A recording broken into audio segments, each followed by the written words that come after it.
Good morning, this is Deborah Matthews, Vicar of St Michael's, Verwood and All Saints Three-Legged Cross. Welcome to my thought for this week.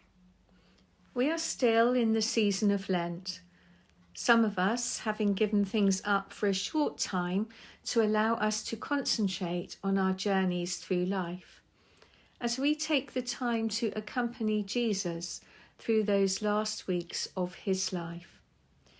We move cautiously through the growing darkness, heading to the light that beckons us on through sad and challenging times, to the joy and to the new life of Easter.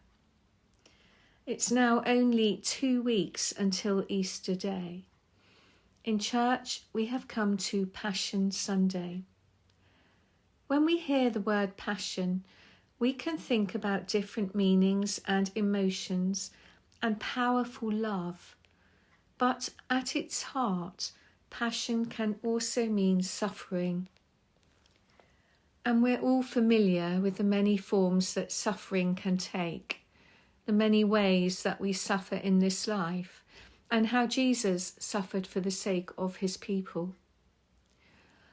I recently encountered a picture by Stanley Spencer of Jesus in the wilderness looking intently at a scorpion in his hand. This was not a picture that I felt drawn to, at least not at first, but whilst I was still reflecting upon this image, I came across a story from the Buddhist tradition. It tells of an account of a monk reaching out to a scorpion, and you may well have heard it before, but it struck me as I was reading it for the first time as saying something about Jesus' life, which Spencer's picture had also captured, and so I'm going to retell it now in my own words. There was a monk meditating by a river, and after he had finished his morning meditation, he opened his eyes and saw a scorpion floating helplessly in the water. As it was washed closer to the tree that the old man was sat behind, he stretched himself out on one of the tree's roots right by the river, and he reached out to rescue the drowning scorpion. As soon as he touched it, the scorpion stung him, and the monk instinctively withdrew his hand.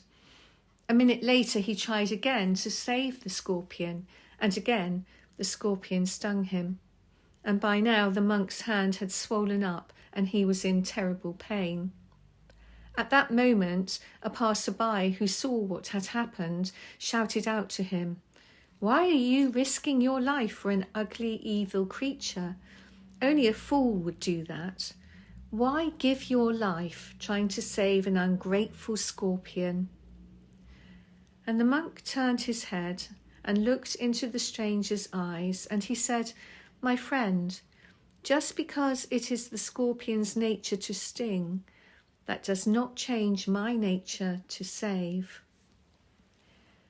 At the beginning of his ministry, Jesus was in the desert, facing his temptations to power and to greatness.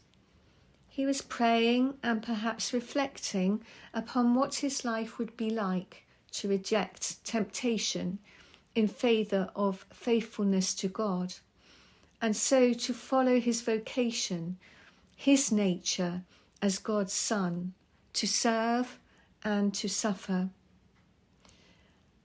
Jesus often spoke about scorpions in his stories, and there are plenty of them in the Judean desert. So Stanley Spencer's painting of Jesus sitting on the ground, contemplating this tiny yet dangerous and life-threatening creature held in his hand, could well be depicted as giving him a glimpse of the time when he would suffer terrible pain for the sake of God's children, who would strike out against him. Well, despite our lack of gratitude for all that God has done for us, no person is beyond God's saving love and care. The passion of Christ is the embodiment of that. Lord, hold us when we are afraid. Guide us when we feel lost. Lift our burdens when we feel overwhelmed. Give us courage on our journey. And at the end, bring us home to you. Amen.